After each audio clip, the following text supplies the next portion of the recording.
Hello, my name is Star Hemperly, and I want you to raise your hand if you love cheddar cheese. Me too. I actually love cheddar cheese so much that when I'm in a store and I see a new type of cheddar cheese that I haven't tried, I have to try it. That is why I am going to tell you about where cheddar was invented, how cheddar is made, and the types of cheddar that are out there today. To get started, have you ever wondered where cheddar came from? Unlike a lot of cheeses, we actually know how cheddar came to be. According to Patricia Genick of SplendidTable.org, it was invented in the 11th century in a farm in a small village in Cheddar, England. Eventually, when Europeans came to the US, they brought the way of cheddar making with them. In 1851, the Williams family opened up the first cheddar factory in New York. This changed the outlook of cheddar making to a woman's job on a farm to a man's job in a factory. Of course, today we have both men and women working in factories. The factory made cheddar making more efficient, reducing the number of bugs that got into the cheddar and also the amount of cheddar that had to be wasted because it rotted away.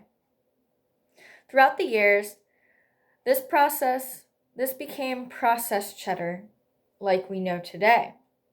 An example is Velveeta cheese, or I would consider this Kraft sharp cheddar also processed. Now, for my second point, have you ever wondered how cheddar cheese is made?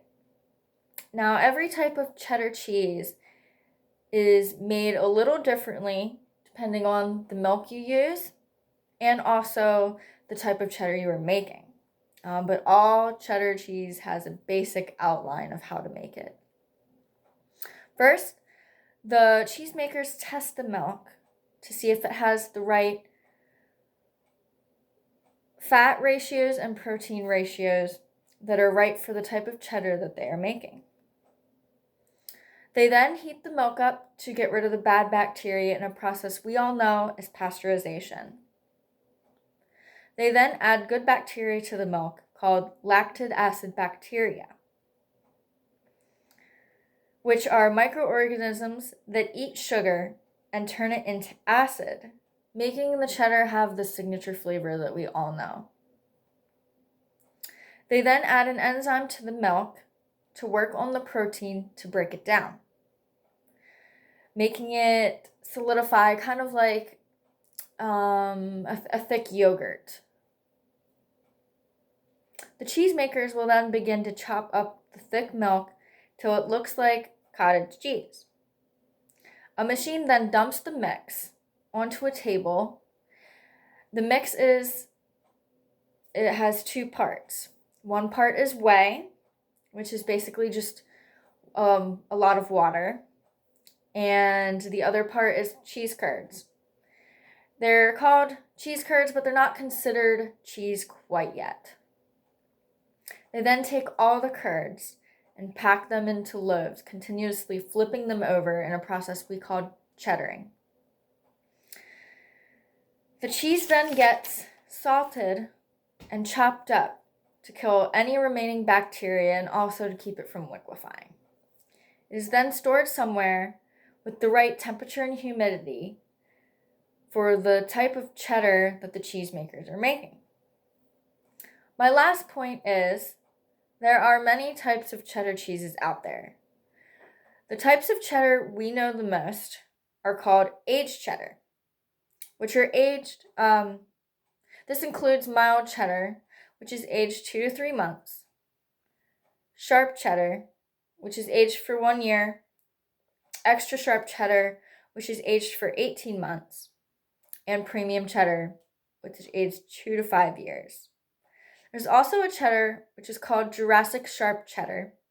It is the sharpest cheddar out there and gets its name because it tastes like it's been aged since the Jurassic period.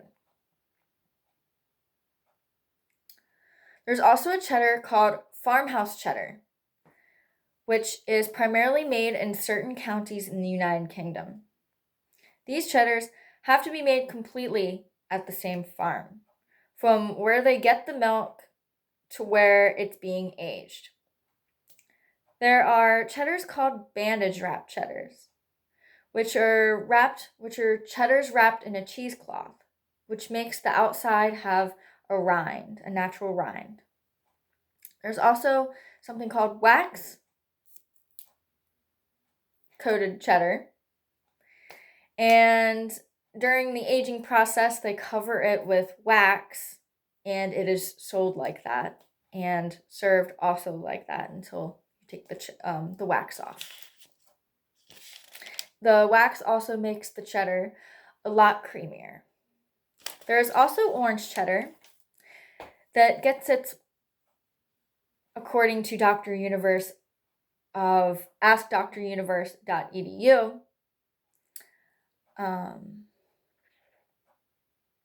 it gets its bold orange color from annatto, a vegetable extract that comes from aisholi seeds.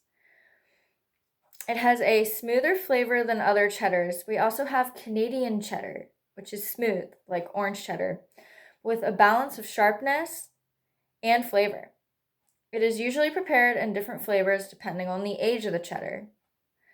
Last but not least, we have organic cheddar, which comes from 100% organic cow's milk. It's aged 6 to 12 months, but if you age it longer than that, the texture actually becomes crumbly and it gets a more delightful flavor. According to some cheese experts, it tastes better than any other cheddar. We'll have to see about that. To summarize, my first point was how cheddar was invented. Second point was how cheddar was made. And lastly, the types of cheddar that we see today. Now, if you go out and see a different type of cheddar, I really hope you're willing to try it.